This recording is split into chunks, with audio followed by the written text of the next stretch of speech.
I'm an editor at Capitalism, Nature, Socialism, and I'm standing in for Joel Fidel this morning. And we have the usual getaway mass confusion going on. This is the last panel of the conference, last slot. We've collapsed two eco-socialist alternatives, which was K6, and Science for the People, K3. And we're going to start with Lee Brownhill. Right? Or, no, I'm sorry, we're going to start with Simon. And I'm going to try to limit everyone to 10 minutes so we can get through this and have plenty of time for discussion. And I'll try to do it gently. Saeed's going to talk about building an eco-socialist revolutionary movement. Right,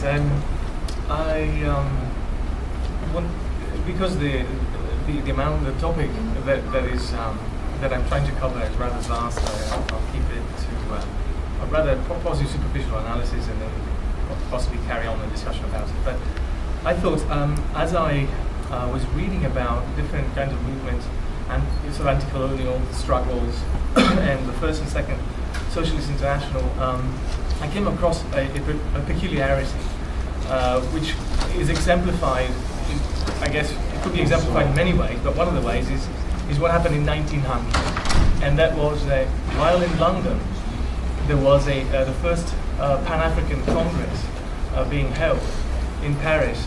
It was I think the third Second International Congress. It was rather peculiar, this situation, because the Pan-African Congress was actually not unknown to the Independent Labour Party, in particular Keir Hardie, who had already given support for a Pan-Africanist newspaper ran by someone by the name of Williams from Trinidad, who had more recently transferred to London. So this was not unknown in the Second International, at least in some circles. However, irrespective of the fact that a member of the, burgeoning Indian National Congress had been invited in 1896 to speak at the Second International, for some reason there was no follow-up in terms of practice. And one of the reasons why maybe there was no follow-up in terms of practice is something that I'm going to touch upon in more general terms. And one of them is the peculiar fact that the concept of differentiated unity, which perhaps was not then current, but was certainly incipient, I guess, in a lot of Marxian analysis of the day, was not really taken seriously with respect to strategy. In fact, my contention is yet to be taken seriously in terms of actual strategy and practices. I view it as one of the key concepts, anyway, that one can think about for devising political strategies, and that can be helpful, I think, in terms of contributing to building an eco-socialist movement that would be of international scope. I'll just very briefly touch upon these three sort of themes, and forgive me for having juxtaposed anti-colonial struggles with First and Second International. I mean, that already is a nonsensical kind of analogical structure, and I want to abandon it readily. It's just that for analytical purposes it serves me well enough, but it will have to be abandoned rather soon. Anti-colonial movements were often fragmented, of course, and well, in the case of Eastern Europe, for example, which I know a little bit better, they were antagonistic to each other as well.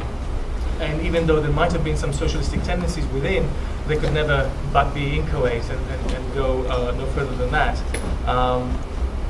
But they were never really considered, they were never really connected with the socialist movements of the day, either the coeval socialist movements. And at the same time, in the socialist movements themselves, and I've written about this with respect to the Haymarket massacre and the struggle for the 8-hour day. On the other side, there was no interest in stopping colonial practices as well. And I think this was part of the downfall of the workers' movements in general. And it continues to be in some respects, I think, and particularly when you have the current struggles as well, for example with Fiat, workers not connecting with the UAW at all, and then we see the effects of that, or not connecting really in a substantive way with the struggles in West Bengal with Tata Motors, for instance. So this continues to be a problem in my view, but there's something more fundamental than that. One of the things that I found peculiar, for example, in Benedict Anderson's reading of the Filipino anti-colonial struggle was how someone like Rizal would be in the same places as a lot of sort of exponents of anarcho-syndicalism or other socialist movements in the 1890s, and yet somehow they never really even connected, even though they had mutual acquaintances. They never somehow connected and coordinated their struggle. And it could be because of just the priorities that were completely different and prevent a lot of these struggles from meeting up, even now. It could be seen also in the bitter dispute between some American Indian movement members and the RCP in the 1980s, in which they seemed to be speaking more across each other, or one was trying to impose one kind of framework over another. So, in any case, to the First International and the Second International. The First International was, to me, a way of systematizing and coordinating worker struggles, but it was a Eurocentric kind of coordination. And of course, it couldn't be anything but, at that time, in the late 1860s and beyond. But there were many weaknesses as well, even on its own terms. One was, besides ignoring anti-colonial struggles and antecedents of anti-colonial struggles, besides the fact that they took capitalism for granted as if that was the way of the future, which it wasn't, and it was by no means a done deal in the Americas, for example. Besides that, they were too dependent on some sort of political fulcrum, namely France. And then once that fell apart, quickly after that, in my view, what fell apart was the coordination as well after the Commune. And that was part of the spatial problem, which may have a tendency today as well with some other sort of aspects of coordinating struggles across divides internationally. There was also a tendency to fragment over issues of the form and degree of centralization that is necessary in order to carry on the struggle. And I think this is by no means settled today. And you can see this within and in between various political groupings.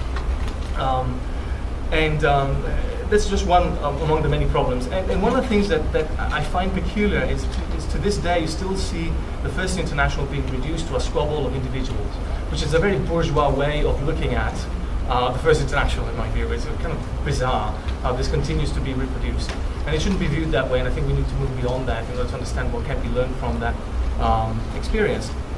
And the Second International instead seems to be, besides the great accomplishment of building an influential political movement and actually attain political power, which is something that is ongoing in many other places around the world still, there was little to no action with respect to anti-colonialism, except for a lot of statements. But when it came down to it, it was either individuals taking it upon themselves to defend various exponents in anti-colonial struggles, or it was just paid lip service in practice.